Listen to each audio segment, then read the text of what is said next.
This is an NZXT Air F 120mm case fan, and I'm going to show you today how to sleeve those cables.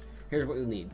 Your desired PET or cordless paracord sleeving. For fan cables, I recommend you get 3mm thick sleeving. A heat gun, a pair of scissors, some cheap ATXT pinning tools, heat shrink, zip ties, your fan of course, and about 10 to 15 minutes of work. Let's get started. As always, I recommend you keep track of which wire corresponds to the plug pinout. The easiest way to do so is to work on one wire at a time. To remove a wire from the plug, take your depinning tool and depress the latch on one of the terminal pins here. Then gently pull it out of the plug. Fully separate the wire from the rest.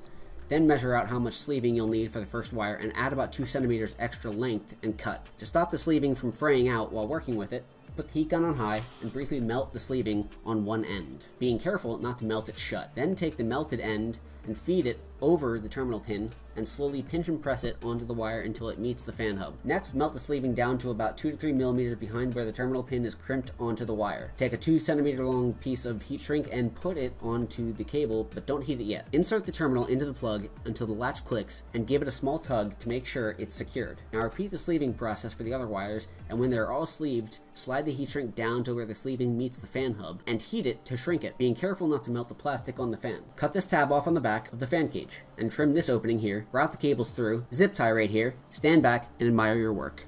Thanks for watching. If you have any ideas of what we should sleeve next, leave a comment and hit the like button.